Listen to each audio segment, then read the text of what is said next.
Welcome to Captain Marvel Comics Review. This is the show where we talk about comics, review them, and Captain Marvel. That's right.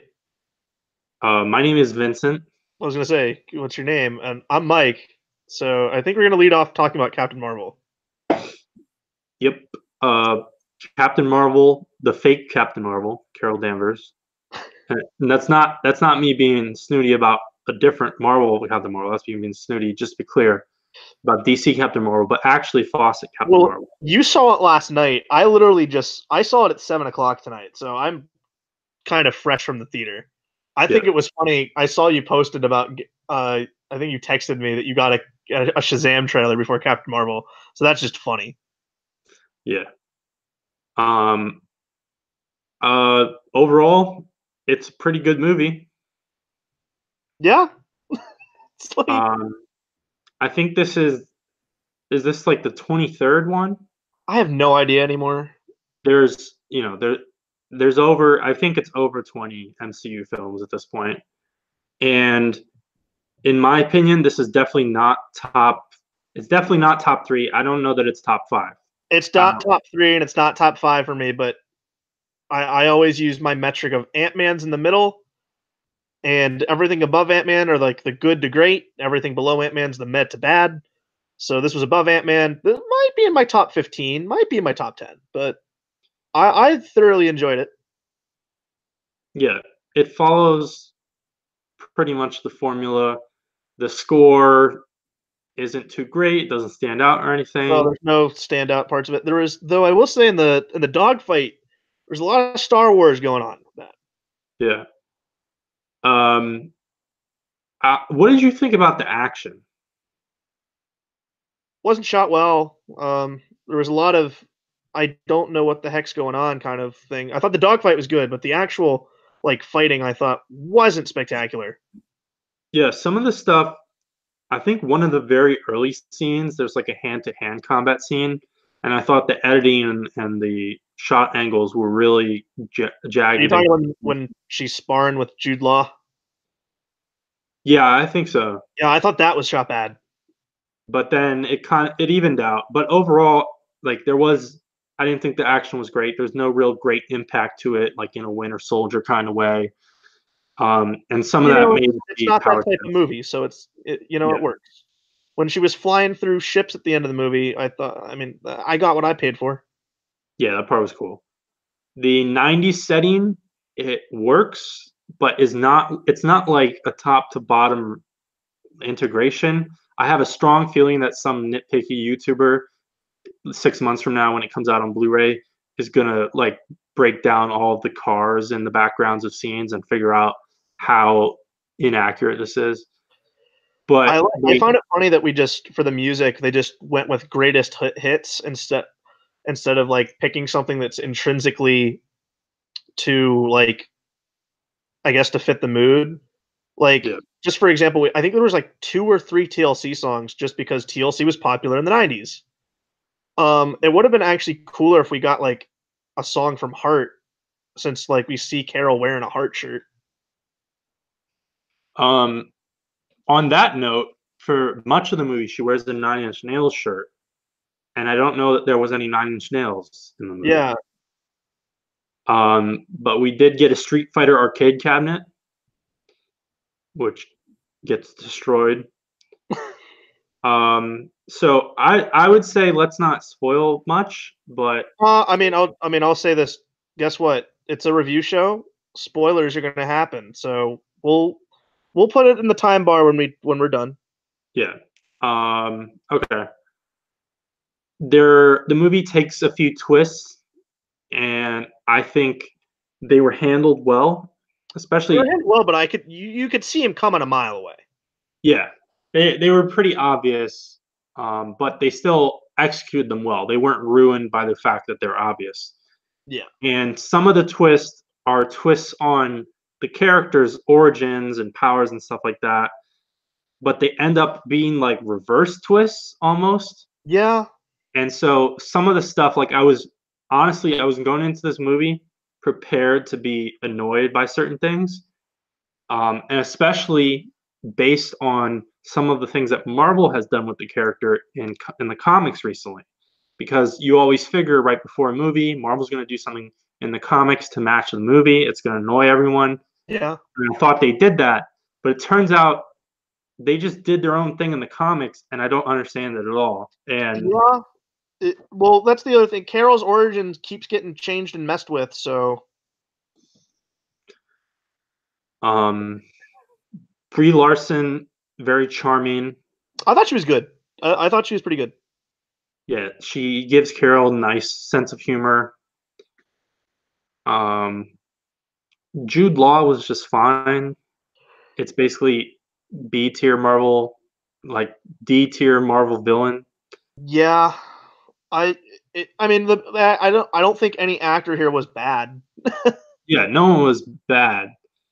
But like honestly, like when you, I mean, part of it is the twists, but like I don't even know that Jude Law really like makes a like considerable showing as a villain. No, yeah, I don't think he did. I thought Um, Ben Mendelsohn was good, but Ben Mendelsohn's usually good in everything. yeah, the so Carol Danvers basically is caught in the middle of the Kree Skrull War, Yeah. and I really liked how they handled the Skrulls here, and just overall the Kree versus the Skrulls. I feel like the conclusion wasn't as ambiguous as I would have liked because based on the perspective of this movie, you basically see like all of the Kree end up being basically villainous antagonists seen in a negative light in this movie. Right, and well, that's a couple that's what, 2 movies now are the Kree are bad guys because because Ronan and then Yeah. Guardians. Well, Ronan, yeah, but in Guardians 1, there was a little bit more nuance to the Kree because most Right. most of the Kree in that movie were actually on the quote unquote good side. It was just Yeah, he was Ronan. kind of like he was definitely part of a split off Yeah. that's But in this movie, you basically get Kree 100% bad, Skrulls 100% good. I don't think we got Scrolls 100% good, but definitely I think they're a lot more gray than anything, but Yeah. gray with a lot more light to them. There could have been a little bit of room for nuance, and I think some of that is that they're using the scrolls, but they're still with the Fox deal not completely locked down. They can't use any like real proper named scrolls, Right. Super Scroll or Piebok or anything like that. So it's not like they're really going to show anything of that nature. But then Um, at the same time, do we really want Super Skrull without the powers of the Fantastic Four? well, yeah, that's what I'm saying. Um, and then the Supreme Intelligence, I was kind of hoping at the end of the movie we would see the quote unquote real version of the Supreme I was Intelligence. waiting to see a big green head, but we never got it. Yeah. Um, the Flurkin, Yeah, well, you knew that was coming. yeah. Played for gags, but it didn't like bother me a ton. Uh, no, it didn't bother me at all. I mean, I mean, if you followed the marketing of the movie, once the cat got its own poster, I knew they were going full on with it. Yeah. There's some interesting potential continuity stuff with Monica Rambeau, where she's a child in this movie. Well, that's because it's in '94, but that she's an adult by the time Endgame happens. So Yeah, and could yeah, I have. mean, There's definitely room to set it up. What's interesting is I mean, this movie is already on track to make a crap load of money. At least first weekend, they're projecting it outpacing Wonder Woman, that'd be which huge for them. I think is, there's a better movie than Wonder Woman too. By the way, yeah, obvious comparison, and it's a little shitty that that's the obvious comparison, arguably. But Wonder Woman was considered a pretty big success for DC, and so this I'd say movie, that was actually probably their first big success. yeah, and so this movie is going to do very well. People are really into Brie Larson right now. Obviously, she will be in Endgame and play a major role in that. Right. So you have to wonder and assume, Yeah, we'll probably get a Captain Marvel 2, Captain Marvel 3. Oh, I already was reading that. From what I heard, early talks are Kamala in 2. I don't That's know. what I read. Is Kamala in 2 is what I read. Yeah, interesting to see how they pull that off. As I mean, they might do it almost like a sidekick kind of role. Well, then what's Monica for then? I mean, they Yeah. got 2 ways they can go with this, and both very kind of exciting. Um, I don't know. Do you have any further thoughts overall? Um, Good movie. I enjoyed it.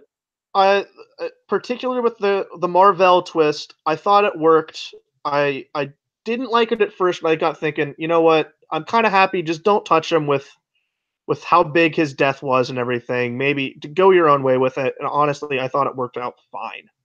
Um, I liked it. I mean, it was a fun movie. Um, it was.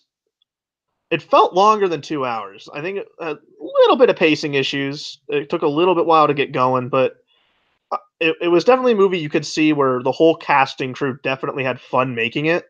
You can tell each actor's having fun doing what they're doing, and that's always a positive sign, at least for me when I'm watching a movie. So I mean, I totally want to see more Captain Marvel after this, being already a fan of Carol. So I thought they did her right by this movie, and I think probably with a character not very many great comic runs, this was I think they hit it out of the park with this one. I really liked it. Ironically, when I got out of the theater, it inspired me to read the comics that they probably don't want me to read first. Like, I now want to read the '70s Ms. Marvel run and some of the other Captain Marvel characters, which aren't even in the movie at all. Um, And but I think hiring the directors and writers of Half Nelson was actually a great choice after we saw how the kind of the drama played out in this too. I thought that was a good choice at the end of the day. yeah, It was an outside the box look when I first saw it, but and then once I saw the movie, I was like, "Yep, it exactly makes sense." all right, let's jump into comic books. The Yeah, weekly we have comics to review. review. Mike, I guess there's an Amazing Spider-Man issue out. Yeah, well, if you're looking at it, basically we're getting an issue each week. Too Um, many. so, but this is this we I mean we reviewed Amazing Spider-Man 16 last week. We talked briefly about the .hu, the hunted issues.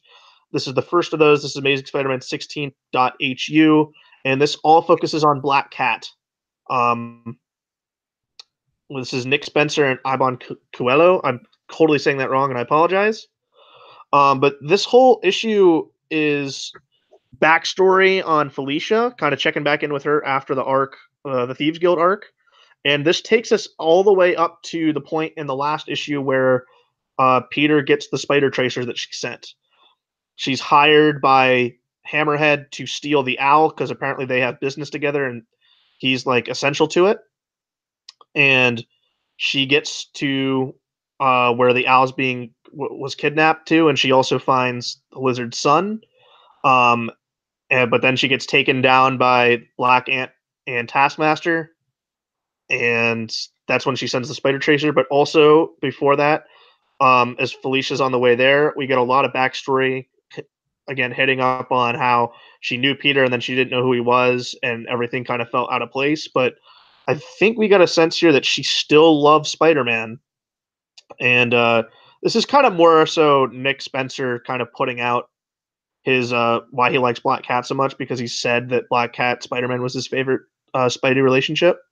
But we get also here the origins of how Spidey giving her the Spidey tracer she used. It's the first one he used on her, and he modified it to if she ever like needs help, she can send it out and it'll go straight to him. So if this is what these are going to be, is like kind of one-off character pieces uh, for Spencer to kind of still right wrongs of things in the past, but also deliver good kind of contained stories to this event that I'm totally down for and has been fun so far. I'm definitely down with these hunted issues. It's actually pretty similar to the format of the Gauntlet, where they had kind of one-off villain-focused stories Yeah, alongside. So you would recommend someone to read this? Yeah. This is still good. It's not like you have other writers coming in. This is Spencer's writing the whole thing, which I feel like is why it's still essential to read it. And it's not like Hunted is taking place in 5 other books. It's still Amazing Spider-Man, just with point issues tacked on. Now, next, Avengers No Road Home #4. Hey, I In remember what happened this week, but I recovered the last issue, so you still have this one. So in this, we get the origin of Nyx, and she's part of Olympus, as we knew. And she basically gets bullied, Yeah, and they treat her like shit. And she reproduces asexually, I guess. I guess so. But She, all of her children have a part to play in this. it's kind of implied like she just like randomly has a child when she's like at her lowest points, when she's very depressed or angry. It's like, oh no, another baby. And one of them are twins. So Yeah. Eventually there's a battle between just her and her children versus the rest of Olympus. And so she gets whooped.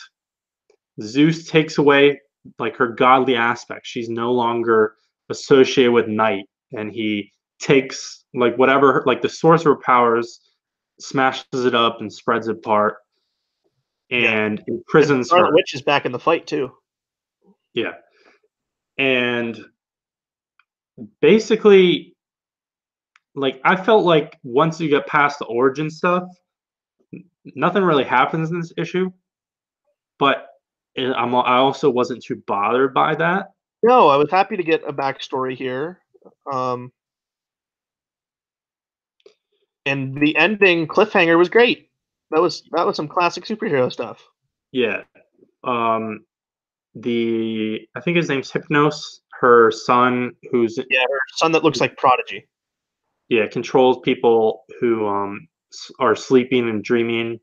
He's still trying to get the one piece from Nightmare, and the book ends with Hulk with a giant sword on Nightmare's horse. That's pretty badass. Well, the And night is Hulk, his time, Vince. yeah, because he's back to the turning to the Hulk at night in Immortal Hulk. And the other stuff like Nyx basically just fucks up the one of the other groups. Well, yeah, it's Hulk on the horse, but also Hawkeye and Rocket are both there and also aiming down. So like, good guys are probably coming back in the next issue. And I thought interesting. The back matter asks the writers about their favorite villains. Wade goes with Doctor Doom. Jim Zub goes with Loki, and Al Ewing goes with the Death Throes, which is a gang of villains with gimmicks based around throwing or juggling and stuff like that. And of course, that the group was put together in Mark Grunwald's Captain America run. He would just know like the most obscure villains or like dig them up, force them into weird groups. I mean, everyone knows the Serpent Society, but there's also the like I forget what the group is actually called, but there's a group of all female villains. Philadelphia. Yeah. Now, as we just read, Avengers, and it ends on a note with the Hulk. What's going on in Hulk? Yeah, this is the first issue after the Green Door arc has been resolved. This is Immortal Hulk #14 with Al Ewing, and Kyle Hotz is the special guest artist for this issue. And the reason for that is because he has a kind of 90s like art style, and this is kind of a throwback to the 90s with who comes back at the end of this book. But this issue is pretty much all about Betty, who is at General Ross's funeral. And I don't know if I guess he recently died because he was in uh, Ta-Nehisi Coates' Captain America run. So I don't know exactly what's going on between that. Um, so that I have to figure out. But there's a hit squad being put on the Hulk, and they know Bruce is going to meet with Betty because of the funeral. So Betty and Bruce meet up. and they're talking, and this is kind of just deep character work on Betty about how she did love Bruce, but after she's seen like the monster, doesn't she can't really love him anymore. But stuff is going down. There's a sniper placed, and the sniper takes the shot, and this guy's Betty and not Bruce, and it's gonna happen. The Hulk comes out to go after this guy, and it turns out Betty had also called Doc Samson to help Bruce. So the Hulk is shot in the head by this guy, but this dude's easily taken out. And then Doc Samson comes and he says he's Bruce's doctor. Try to stay calm. Is the Hulk has this giant hole in his head because he was just shot there. But obviously the Hulk has been ripped to pieces in this run, so I'm sure he'll heal fine. But we're getting into Doctor Who. This continues to be probably one of the best books being put on the shelves. I like the art here, and I'm liking this arc better than Green Door. I thought Green Door ran a little bit too long. Cool. But yeah, his Hulk is kind of like just mad and angry. Like he's got the so I like this. It was once again still continuing to be good. Spewing, continuing to be one of my favorite writers at Marvel. Give him more work, please. Yep. Now, while the Skrulls are big in the news again with Captain Marvel, Marvel decided to essentially rip off their own Vision series from Tom King and translate the basic idea to a family of Skrulls. This is Robbie Thompson writing, who I enjoy on certain like Spider-Man spin-off stuff, and Nico Henrichon, probably mispronounced, on art. The art is really great. It's pretty diverse as well on different scenes, and a lot of that is probably the coloring. And basically, you have this family of Skrulls in suburban America somewhere, and they're doing their usual spy shit. And so they all have their little mini missions to contribute to some larger mission to ultimately contribute to the Skrull war effort. And the crux of this issue is a like family dinner scene where they're all in their true Skrull forms with the doors locked and everything, and they're discussing over dinner, and the mother's like, yeah, I accomplished this today, and I'm like putting wedges in relationships, and I'm gonna accomplish this, and the dad's like, yeah, I fucked this guy over, and the older daughter's like, yeah, I bullied this girl, and so I'm gonna get invited to a sleepover, and I'm gonna figure out something or other.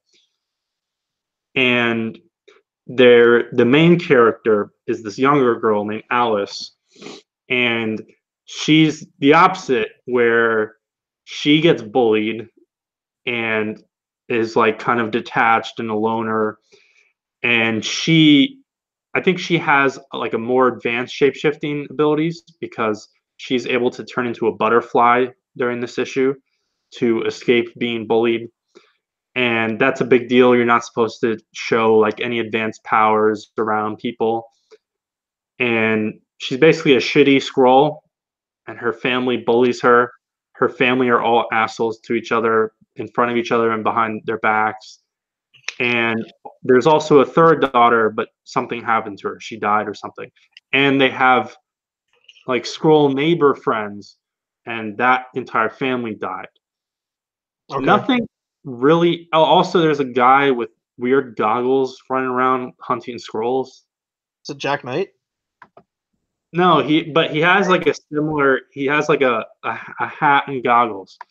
He has a kind of weird design, but honestly, nothing ultimately happens in this issue. But I really enjoyed the art, and I like the main character seems kind of interesting, and so I like it. It's probably just gonna be. It's just gonna be like 5 or 6 issues. I'm not sure which, and hopefully it continues the momentum and also picks up a little bit. And and we're gonna head to I guess the X corner with Uncanny X-Men number 13. I didn't know this was bi-weekly. I guess. I don't know. I guess it is. I mean, it started on a weekly schedule, but same team here: Salvador LaRocha, Matt Rosenberg writing, LaRocha on art. Picking up where the last one left up, where our team was assembled. Now our team's got to go on a first mission, right, Vince? Yes. But first, in case you weren't going to mention it, they're refuging in the back of Harry's Hideaway, a bar. And this is actually a thing that goes back to the 80s. Oh, it is? Yeah. Okay. So that was pretty cool. Well, I like this kind of on the run X-Men with like absolutely no resources or something. It's just Scott has a plan and they're all open to listening to him. And basically he makes a hit list. But it's not like a hit list, it's not a kill list. It's a list of basically every X-Men villain that they need to find and take in. Well, it's not even villain. It's like messes because like one of them is Yeah. the Savage Land. Like I Yeah. don't know what they're gonna do with that, but it's like these are things that they have to deal with. Well, top of the list is Dark Beast. So they're going to go after Dark Beast. And finally in this book we get costumes. Um, what do you think about this? I love this. Everyone's in their best costume, arguably. Yeah, it's amazing. Cyclops in the Jim Lee with the cross strap. Yep. But he kept the silver he has the silver visor from the Yeah. 2000s though, and longer hair.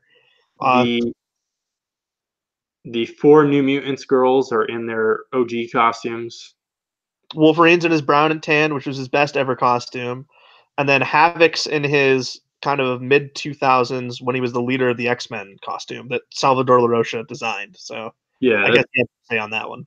it's around the like I associate that with like the Brubaker era. Yeah, well, With that's who was writing it. It's def- not quite the Tron suit though. yeah, Havoc is the only one where it's like this is not his best costume, but also like that's a giant argument with some fans because some people don't appreciate the genius of Neil Adams. That I like that Neil Adams costume, but I liked his Uncanny Avengers costume where it wasn't like it was a little bit more simplified. Yeah. But I think I mean I just like that Havoc's in a book, so I'm happy. But they go to try to take down Dark Beast, and they find these robots, and Havoc destroys one of them, and it turns out it's a Jamie Madrox dupe that was made by Dark Beast, which prompts Madrox to come back in. So he's officially on the team. So full team assembled now. They do find Dark Beast, and the whole point of them is to not kill these people. And Scott's message, I guess, when he's finding them is Dark Beast is in a truck, and Cyclops just blasts the truck in half. It's pretty badass. It's pretty awesome. So they take down Dark Beast, they capture him, and then going forward, also Magic just stabs him through the chest with her sword, and that was also pretty sweet. Um, but on the TV, they see it's the Mutant Liberation Front, right? Yeah. Now, because it was blurry, I couldn't exactly tell like who was the girl they were referencing on it was. It's Banshee and Hope. Oh, it's Banshee. Oh, it was okay. It was Hope. All right, because I read Banshee, but I couldn't tell that was Hope because I couldn't see the red hair. So next issue they're going after the Mutant Liberation Front and Hope. So that'll be a fun confrontation between Scott and Hope, because I guess Scott's essentially what? Not her grandfather. Kind of like I mean, if Cable's her dad, he's like her uncle. Yeah, I don't know. Yeah, he was looking after her for a little bit when she got to the regular present, but I like the cover for the next issue where it's the whole team lined up finally in costume. But this continues to be really, really good. Like, Yeah, I really like this. Um, I thought so. I'm pretty iffy on LaRocca overall. I will say his art's not great. It looks really sketchy in some places. This is Well, not his Iron Man run, which I really like. that's the thing is actually my opinion was certain pages of this I really loved, and I didn't not like others, but they were what I expect from LaRocca. Certain pages they have that close to realistic look that I don't like from him, but certain other pages looked really cool, and I think a lot of it was probably on the coloring. But like the scenes where they meet Madrox like the coloring, and because it's like a dark lab and stuff. The coloring's really cool in that scene. Yeah. And so you're a big Madrox guy. Um, in this, he like absorbs a dupe which is literally about to die, so that he can like pick up some of his memories or whatever, and it like really bums him the fuck out. Yeah, this is Have kind you of done those different. kinds of scenes? He doesn't like his dupes dying. I think this is a little bit of a thing with him. I think that came more into the forefront in like the 2000s runs with Peter David, but I don't remember it like affecting him this badly. Yeah, But there was a big thing about how he doesn't like having his dupes like he does feel their death and that stuff. yeah. But that, I thought, and it's not lingered on, but that was a pretty emotional scene. Yeah, I mean that dupe was pretty messed up too. There, I also just, as the nitpicky, dumb continuity X-Men guy, early in the issue, Havoc is arguing to everyone. He's like, the X-Men are dead, they're gone, they're not coming back. But it's like, Havoc, like the time you were definitely dead and gone, but we're in an alternate dimension, just like the X-Men are right now. Yeah. Um, so it's like, come on, dude. Remember your own history. Also, your brother's back. So I Yeah, think if there's any time to say the X-Men are back, it's when Cyclops is back from the dead. yeah, I'm gonna get flack for saying that, but I love this issue. yeah, it's good. I really like this book. This is fastly becoming one of my favorites. But I don't think I can like it more than Immortal Hulk though, or Spider Man. But damn, this has been a Yeah, been I mean, so it's far. not. I wouldn't say it's like an amazing comic book overall, but this is the highest the X-Men has flown in years. Yeah, and that's the other thing because I mean, reading through the Claremont stuff, I love that, and then I like parts of the Fraction and Brubaker stuff I've read. I like Kieran Gillen's run. I like Wolverine and the X-Men. Basically, Bendis onward, I don't care / I'm not interested. Yep. So this is like the first time I'm interested in reading an X-Men book. We're gonna fly over to the indie corner for Black Hammer 45 #1. This is part of the Black Hammer universe, which is Jeff Lemire's. It's basically Jeff Lemire's Astro City line at Dark Horse. Okay. They're all pastiches, homages to superheroes, mostly like Silver Age DC, mostly DC. Um, this is the first, I believe, the first series within that where it's not Jeff Lemire doing all of the writing. He has the story and the general plot here, but Ray Fox is scripting it, and he's had an association with Lemire in the past. Like in the New 52, the Constantine book, they tried to sell it as a Lemire book, but it was a Ray Fox book. Similar to some of the early James Tynion stuff, where they tried to sell it as a Scott Snyder books. And the art here is by Matt Kindt, who has also worked off and on with Jeff Lemire.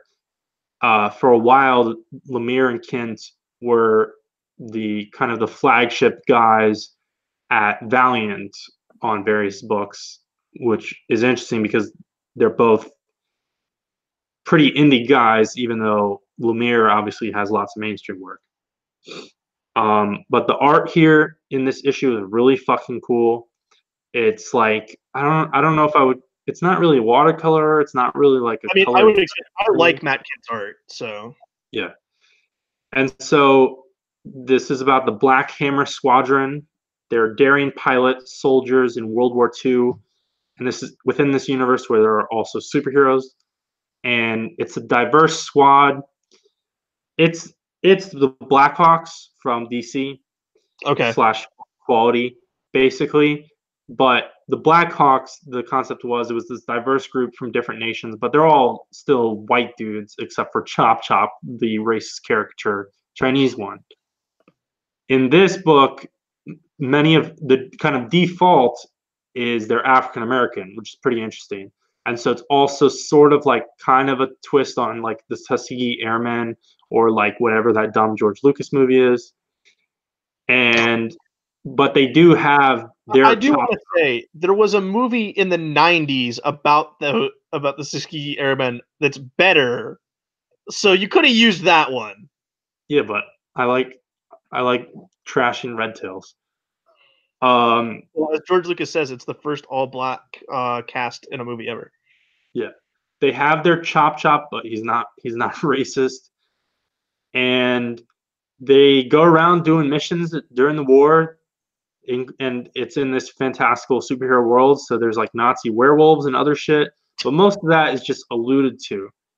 The main story here is this is going to be their last mission ever during the war. The European theater is about to end, and they're not going to be transferred over to the Pacific.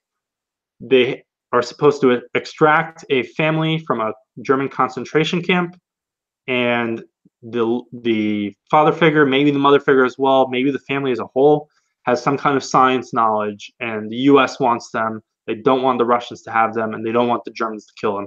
It's which is a thing that happened. That's Operation Paperclip. That's a lot of the basis of NASA and other scientific achievements through the 50s and 60s and 70s. And but it's going to get they're going to get it in the mud because they may come up against a German ace pilot who's basically enemy ace, also a DC war character. And they also might come up against the Red Tide, which is a squadron of Russian soldiers who pilot these humongous red painted mechas with like flamethrowers, and they like raise a church in this, and it's pretty awesome. And then the final page, before they get to either the German pilot or the Russian mechs, they run into like a giant, like a giant slash god. It's basically like I think the concept is they're basically running into like a more real, humongous, godlike version of Thor. Jesus. And I don't know, it's just really awesome. Like ultimately, not much plot actually happens in this. It's a lot of setup and establishing the how these characters fit in the universe and everything like that. There's also a framing device story of two of the squad members in the present, so like in 2019 or whenever it is, like old as hell, like in their 90s, reminiscing about this mission, and it's implied that something went wrong. But it basically sets up for subsequent issues to actually get into what actually happened. But the art is amazing.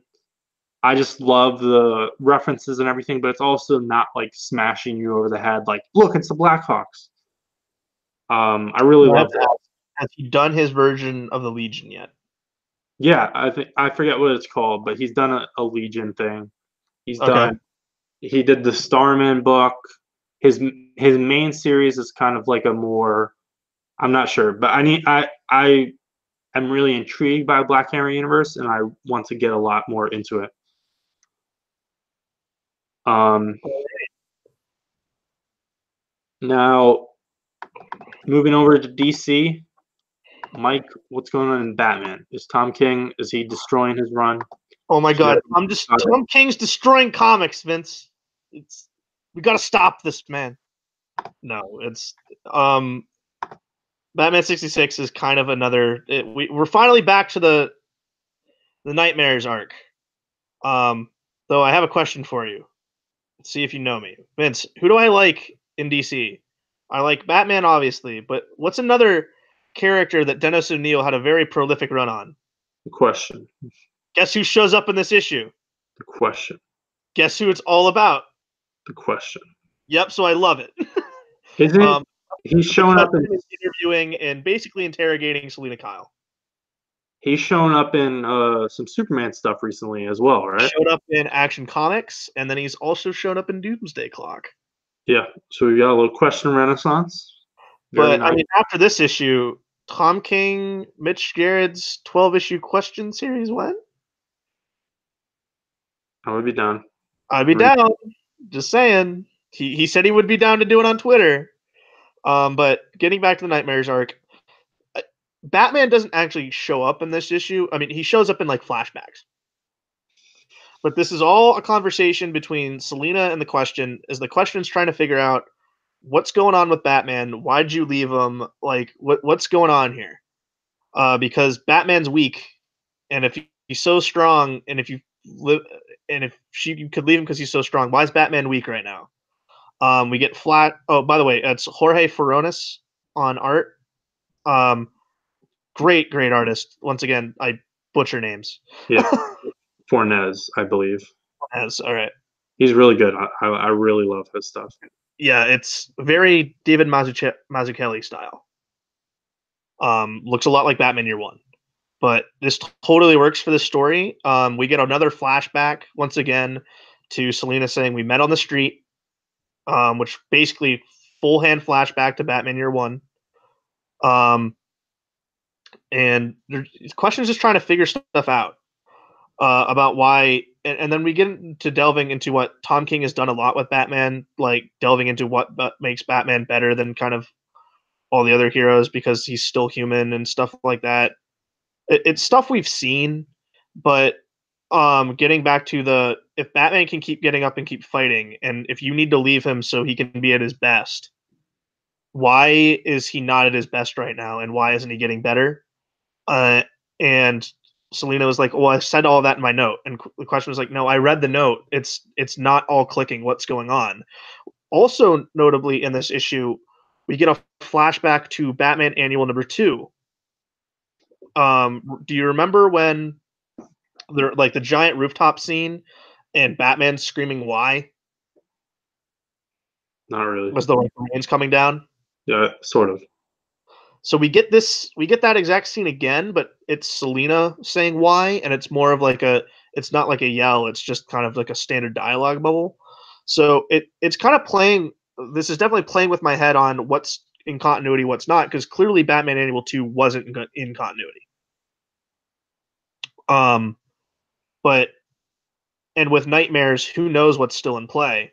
But basically, we're left with this issue with going Selina saying, "Okay, I did lie." So this is all set up to what's happening next. I guess we'll get the full story. I know Nightmares, I think, is going 6 parts. So I think this will all be revealed in part 5 about basically Selina's answer to why she left Batman on the altar. So as King has said, he has 100+ issue run lined up, and it's all one big story. So now we're getting back to issue 50 in kind of ramifications of that back with Selina, because it was all Batman trying to better himself after the wedding with the Cold Days arc. So this is still good, albeit a little bit slow, but I've enjoyed the Nightmares arc.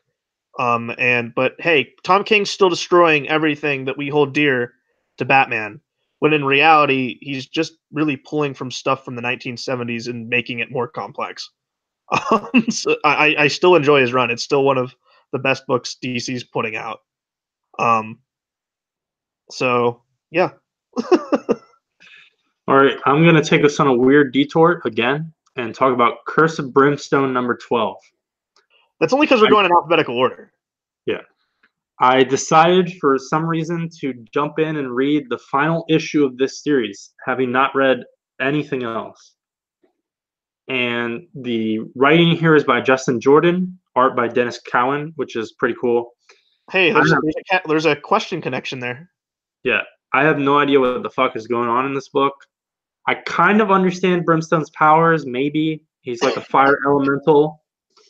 And he has a really cool design. He's like on fire, but it's like a lava rock kind of appearance.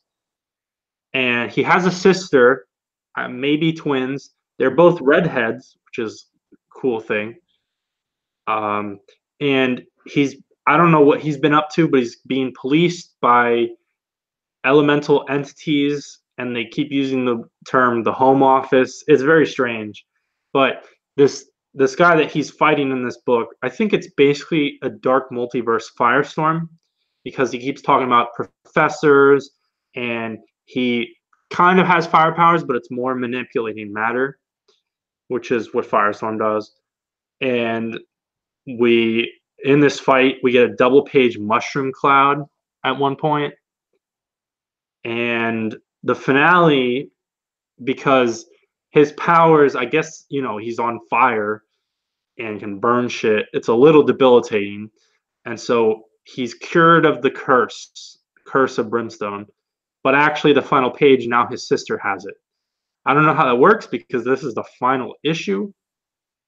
Um, and based on the fact that it is the final issue and they're canceling almost all these books, I don't really expect them to rush out with a new number one. But based on like the design and the premise, I think there is some potential for this character. And if I was like an editor, I would put in like a recurring character in Justice League Dark, or those kinds of books. I think the New Age of Heroes, ultimately, I guess it was not a success for the most part, but I think some of the characters themselves, do have some interesting angles. Like I feel like most of the characters are actually pretty cool, or at least the like solo characters, like the unexpected and the challengers relaunch and immortal men or whatever. I don't give a shit about those, but like damage, brimstone, sideways, silencer, these should all be characters that are still going to stick around, in my opinion. The original artist on this book was Philip Tan, and Dennis Cohen. He they don't have the same style, but they can both pull off this cool design. I was going to say, those are two artists that do not have the same style. Yeah. Justin Jordan, he's never really found a fit at the big two. If you remember, he took over Green Lantern New Guardians after the whole Johns Tomasi Bedard exit, which I guess was when a lot of the like White Lantern stuff was going on, but no one really, like everything, no one really talks about that era of Green Lantern books. He had a short run on Deathstroke, and I kind of forgot that there was a Team 7 book in the New 52. And he also picked up Monsters Unleashed, the ongoing Monsters Unleashed from Cullen Bunn after that event that everyone's forgot about. And he even flopped on Shadow Man at the beginning of the new version of Valiant. But his indie book, Luther Strode, is well loved. And I've heard some good things about Curse of Brimstone. And so I'll probably eventually pick up a handful of these New Age of Heroes books when they're super cheap down the line. Some of them interest me. This will tie in because the next book book we're talking about this week is Green Arrow number 50, which this was an extra-sized final issue. Was your Brimstone issue extra-sized final issue? I don't think so. It didn't feel like it. Okay, well, Green Arrow number 50. Well, I guess I should say, Brimstone, you like that? You like Brimstone? Yeah, well, it didn't make any fucking sense, but I liked it. Well, there's a little bit of that with me and Green Arrow. Green Arrow 50, it's Colin Kelly and Jackson Lanning are writing this, and Javier Fernandez is the artist. We get an awesome Kevin Nolan cover, and the variant cover for this issue was a Doc Shaner cover. So the art's great. This picks up with fallout, I'm guessing, from Roy's death in Heroes in Crisis, fallout from the breakdown of the relationship with Dinah and Ollie, and then also stuff in No Justice with Green Arrow getting the box that holds we'll figure out what was in the box that apparently was like a super secret weapon that John Jones, the Martian Manhunter, gave to him. But Green Arrow is on the run, and Black Canary is being tasked with bringing him in. But Green Arrow is trying to bring in Jace Riot, who is this new character that was created. Trying to do my best to figure out all that was happening here. A lot happens in this issue, by the way. But basically, this is a countdown is running throughout the issue, and it's counting down to, well, the end. Is everything is kind of being stripped and taken away from Green Arrow. His relationship's gone. And by the end of this issue, he is just Oliver Queen in a t-shirt and jeans. The Green Arrow is kind of dead for now. But we get to it. Dinah tries to have him bring him in calmly because I guess the feds are coming after him because it's known he has this giant super weapon that they don't trust him with. But he goes on the run. also they try to blow up his house too. Um, but you get these beautiful action shots of Green Arrow escaping. We get to see the aeroplane. That was neat. Um, but eventually we get to the end where Black Canary corners him again. Um, there's a really cool fight scene with her taking out guys as she kind of double crosses them. And you think they're going to get back together, but they do kiss. But Jace Riot was hired by Black Canary to whisk Ollie away to save him, and Ollie fights to get the box back from Jace Riot, and we get the box. But also, I should say, Dinah still says she loves him, but she can't be with him right now. So looks like they're on the outs again. But Jace Riot talks about how kind of Green Arrow did wrong. Like he messed up big time with what he did, and Jace Riot's going to make Seattle better without having to wear a cape and a mask. And eventually, as the rain's pouring down, Green Arrow does eventually open the box, and nothing was in it. It was just a task that Martian Manhunter had planned for him, and he has this great kind of yelling just speech about how he was only included out of obligation, and the other heroes didn't really fully respect him, and because he was never part of their grand design, but but all he ever wanted to do was make a difference, but he's gonna have to try to find to do that again. But he says the next time that he meets the Justice League or the next time they go out of place, he'll be there to meet them because he knows eventually it will happen. But then as he walks away from the box, and by the way, he takes his costume off and just like throws it down. The box does glow green, so maybe there was something in there. I think DC has made it clear that this is not the end for Green Arrow. They probably have plans for him in the future, and definitely would seem so with this ending. This was good. This is actually probably my pick of the week. I really liked all the scenes here, and Green Arrow's kind of speech at the end was just so very Green Arrow to me, and why I like the character. Um, but sad to see his book end. But hey, 50 issues and this modern age of comics is nothing to shake at. That's a pretty good milestone. I actually read 49 for some reason. I think because I heard some people being very positive about it. 48 to I don't know if it's 48 and 49, or if it's more 49, but Count Vertigo was in those, Yeah, there's a and Count Vertical arc. he was like really amped up his powers, and it ends on like a really interesting note where part of Count Vertigo like freaking out and attacking them is he wants to know what happened to Roy, because Vertigo and Roy actually have somewhat of a history together beyond the fact that the villain and hero. And so there's a moment where Ollie's like, Roy is dead, and Count Vertigo, like, I forget the exact beats of the plot, but they act like Count Vertigo and Green Arrow have a heart to heart where it's like, oh shit, Speedy died. Yeah, Um, which I thought that issue, which I read, was really good. And I think the art in these few issues by Javi Fernandez really good as well. I'm not off the top of my head without googling. I'm not super familiar with his work and career, but I'm assuming that he's I've somewhat seen new. his art places before. I've always liked it. I Yeah, just can't say off the top of my head what else he's done. but um, I don't I don't really like understand what DC has been trying to do with Green Arrow. Basically, Green Arrow in Rebirth launched super strong with the Benjamin Percy run. Everyone was loving it, and Percy basically did what he wanted to do. His run ended, and then DC didn't, like some of their other Rebirth books. They didn't have the quick fill in.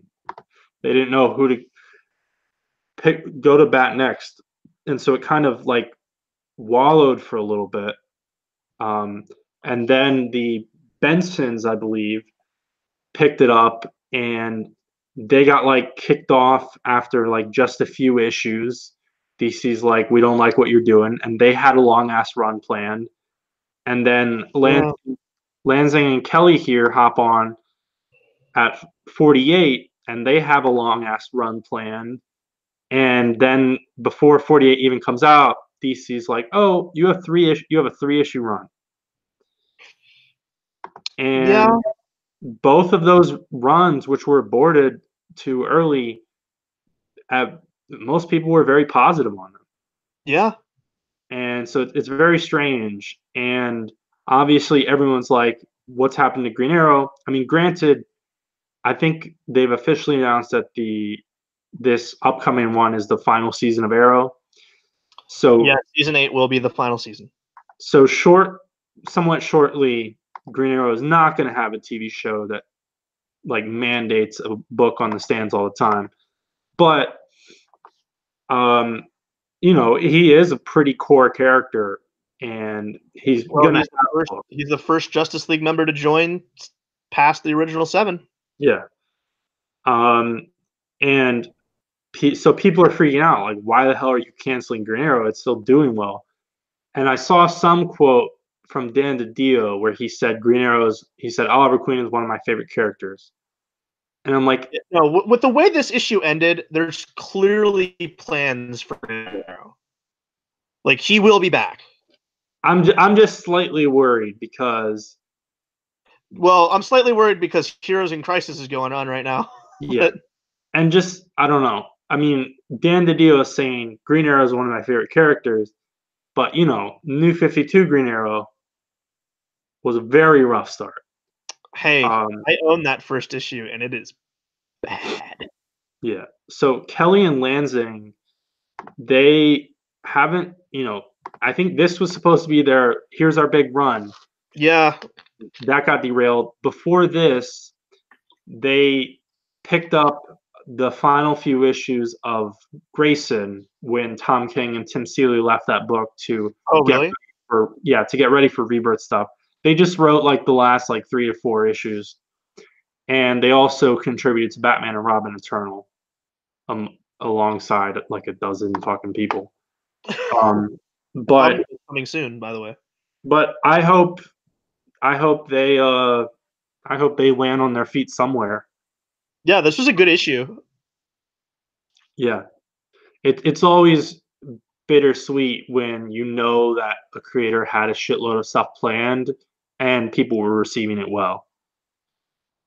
And again, in this case, the sales weren't even an issue, so it's a shitty situation.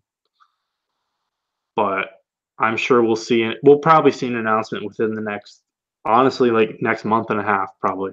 Probably. I don't expect they'll have Green Arrow off the stands for more than like 3 months in a row.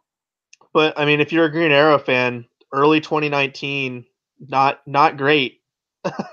As his book's getting canceled, and then you find out his show's ending after 8 years. But hey, I mean, I'll say this about Arrow: I stopped watching past like season 2. But if you were to tell me that Arrow is going to go more than 5 seasons, more than 4 seasons, I wouldn't have believed it. So, I mean, it's not always been the greatest show, but you got to give kudos to the fact that it's going to run 8 seasons. And Yeah. also, it did spawn the DC kind of TV verse. So speaking of Green Arrow being the first person to join the Justice League besides the originals, what about the Justice League book that he's not in? So yeah, this Justice League number 19. I'm reading this because it's the start of a new arc with Mixie, so I gotta check it out. Did you know that Jorge Jimenez, in addition to doing art, is co-plotting with Scott Snyder? I think I saw like one tweet or something that he's doing it for part of this arc or the whole arc. Okay.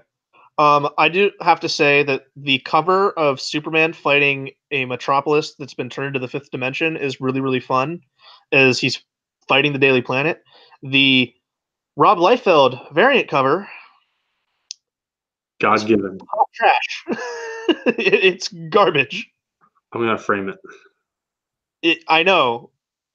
Um, I guess Superman like left the Justice League or something because this is like him meeting back up with them for what they want to do. This is still continuing fallout from like No Justice and stuff with the source role. So I'm not all caught up on what's happening. But with with everything going bad with the source wall being imploded in No Justice, they need Mixie to help with uh with new stuff that because they know like another kind of like a bad occurrence is going to happen, and they need the powers of the fifth dimension to stop it. What's really funny, I mean, there's a ton of good moments in this. Also, this very much reads like I'm watching an episode of JLU, and I think it's meant to feel that way because the team's almost exactly the same.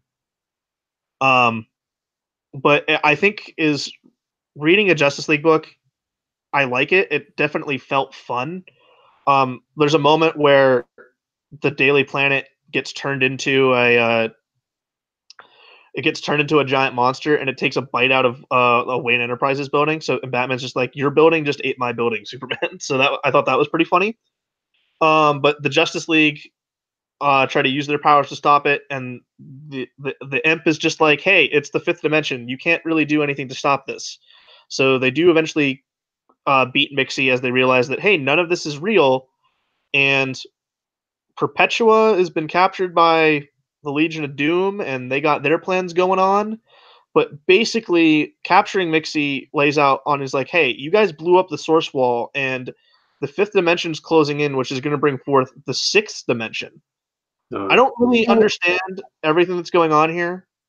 But once again, they pull out the multiversity map that Grant Morrison made, and it always makes me laugh because it's always photoshopped to different sizes. But hey, he's like, hey, the sixth dimension's coming, and we need one of you to go there and figure out what's going to happen. So they send Superman, and there's a nice little moment between Batman and Superman that happens here, as they kind of both pick themselves up a bit. But Superman goes through the door. He's going to go off to the sixth dimension, and the rest of the Justice League stand there and go like, well, we don't know how long he's going to be. They're like, it could be months, it could be decades, but then like just there's a knock at the door, and this new white and gold Superman comes out who's older, and it basically looks like Jor-El from Superman the movie mixed with Jor-El from Man of Steel. So it looks like kind of the look of Marlon Brando and what's his name? I just said his name. Yeah, that looks combined together. It's not a horrible design. And they're like, okay. And he's like, Superman's like, all right, we got our plan. Let's go. And they go in, and it's all of these future versions of the Justice League in the sixth dimension, where it looks like Hawkgirl and Martian Manhunter are married and have a kid because they're like, there's a kid Martian with them. There's a black and red Batman. There's a Wonder Woman. It looks like Mara is also Wonder Woman now. And John Stewart's the White Lantern, and the Flash is also white and gold, but like clearly, like it looks like there's three of them. You can see Barry, Wally, like together. I don't know what's all going on here, but it's revealed this is all a ruse. It's all been a trick by Misty because Superman has been trapped. He's now trapped in a dimension that's completely dark and black with no sunlight, and his powers are going to run out. So, and it's like he's just trapped on a pile of corpses. So the next issue, who is the future Superman? Well, it's all going to be real that they're evil because we have that giant 3 gatefold cover where they're all going to fight. So this was fun. I might stick with it. I might not. I don't know if I'll fully commit to reading this yet, but it was a fine kind of issue. It makes me kind of just want to read all of Scott Snyder's Justice League when it's done. Yeah. All right. What about Young Justice? Young Justice number 3. This issue is, if number 2 was all about Cassie Sandsmark, number 3 is all about what the hell happened with Superboy. And Vince, get ready to get angry, because I know this is going to anger you. So Bart and Connor are having their reunion, and Gem World authorities come down and take them prisoner.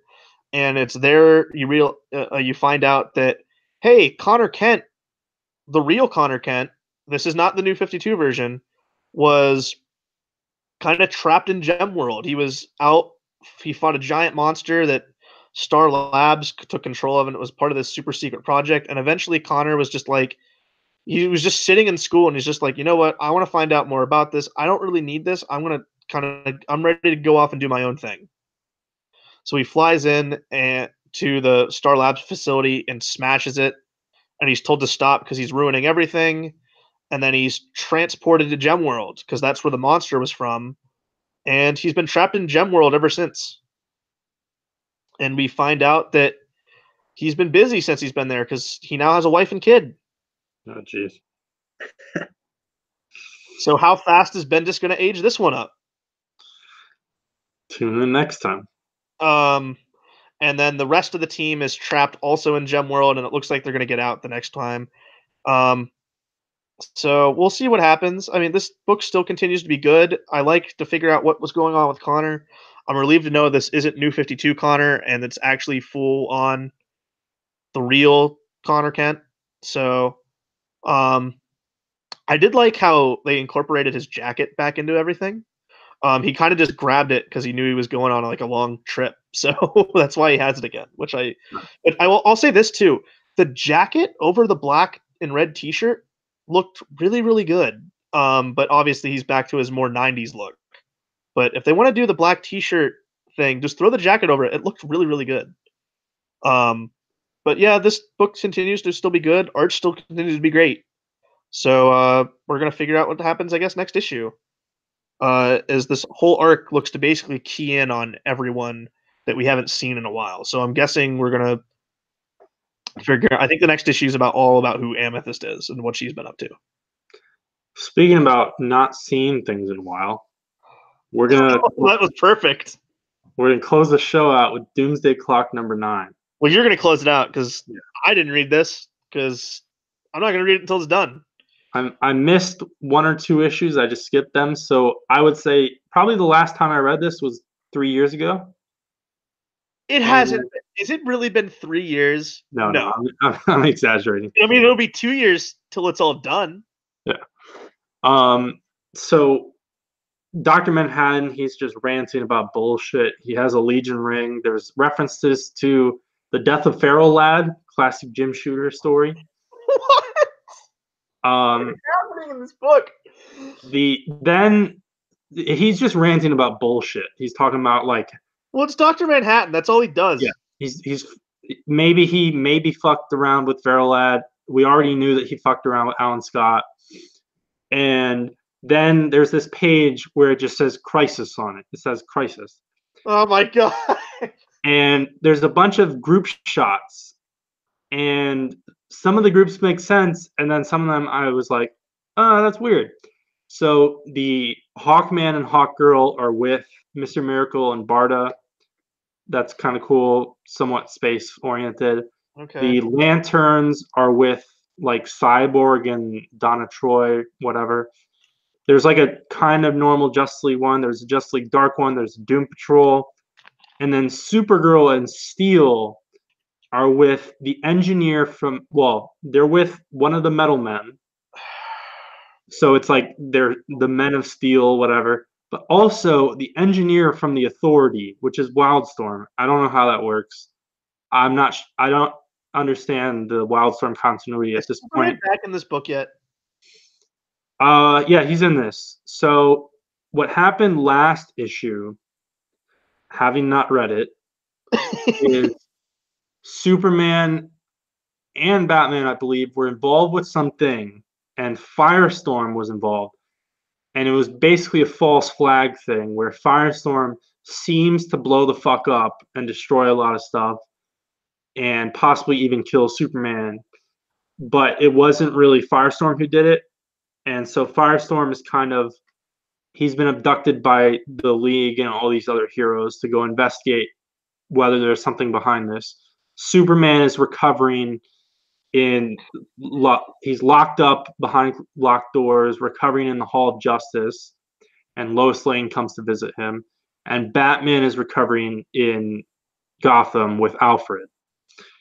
And so all the other heroes, they're going to Mars because they traced like a signal to Mars. And it's pretty cool because, also one of the other shots is the Bat family.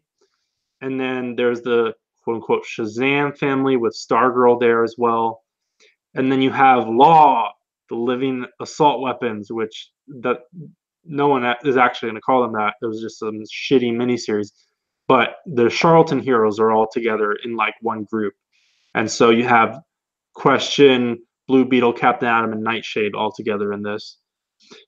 And there's this big panel which basically reenacts that Perez crisis scene where everyone is just like in the room with Harbinger. No wonder it took Gary Frank 3 years to draw this thing.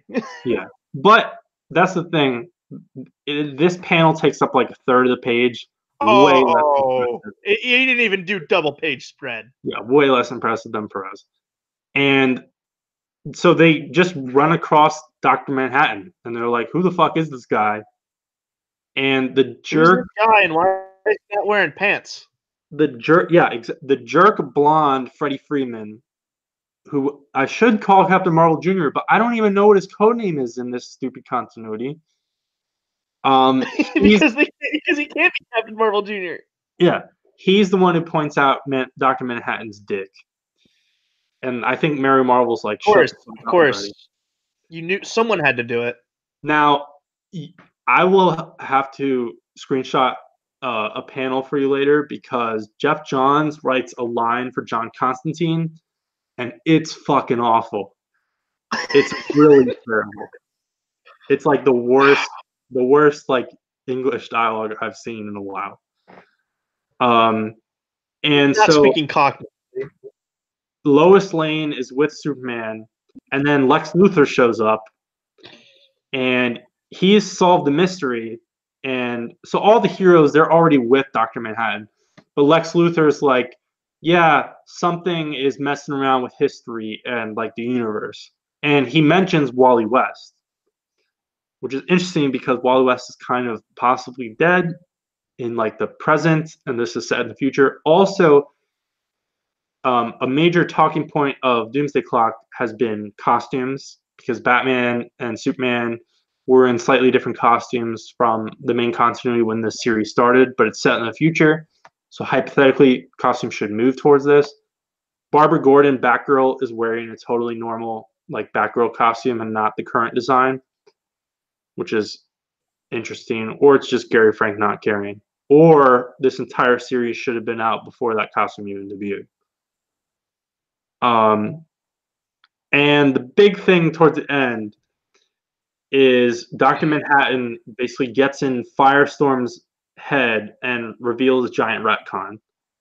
It turns out that Martin Stein caused the accident on purpose, which created Firestorm. God. Because he basically is like the spy inside of alongside Ronnie Raymond to study metahumans. That's stupid. And this series has already set up that the government or secret societies or whatever also played a major part in the origins for Metamorpho, Creeper, and Man-Bat. And I really hate all this, but especially like this issue with the huge focus on Firestorm. And I may or may not have just like made 5 custom books covering over a dozen years of Firestorm comics. So it hit me a little hard.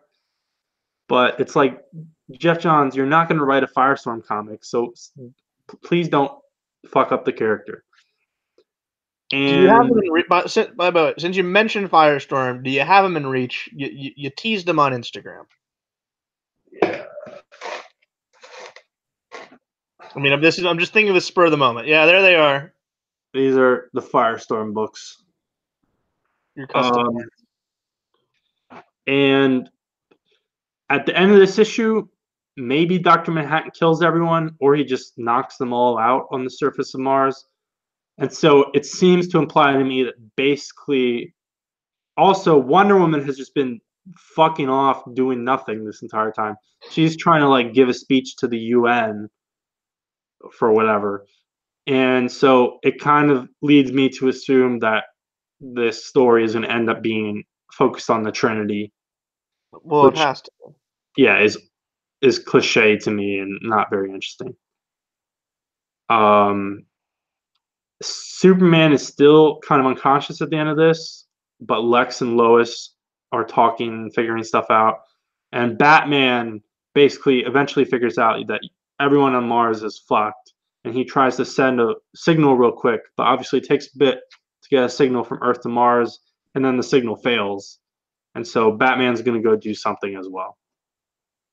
I mean, the art's good. Outside of Well, a few I mean, I don't want to get into this with Gary Frank, but from what we know, he apparently had a year-long lead on this, and it's all him that's been causing the issues. Yeah, the schedules, it's really inexcusable.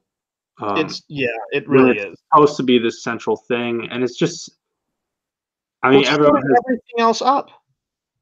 Well, that's the thing is, if it even is, I feel like it was, and then DC was like, yeah, we don't really care what's happening in Doomsday Clock, and they went in the Heroes in Crisis that kind of direction. So Right. when this eventually finishes, I don't even know if it will actually have much impact. It's a very Well, strange that's the situation. thing, like, it comes out so seldomly too. It's gonna take 2 years for this thing to come out. So, I my other thing is, like, why does Doctor Manhattan care? Yeah, and it also kind of entirely defeats the point of Doctor Manhattan in Watchmen. I was gonna say, like, yeah, like, I especially, really, like, he doesn't care about humans, like, he kinda outgrows it. I just hate read these issues to check for the retcons and see what actually is developing with the Legion and JSA, which is to say nothing. I mean, I have an intention to read it once it's done, like, because 'cause I'm gonna keep forgetting what happens month to month. You mean like 4 months a month? Yeah. Uh, so that was all. Oh fuck! What? We did not read Captain America 170. Oh, no! We didn't read it! So next week maybe Alright, we'll. okay. Next week, for definitely, we'll read Cap 170. Yes. So thanks for watching this one, and tune in next time for that. Bye bye.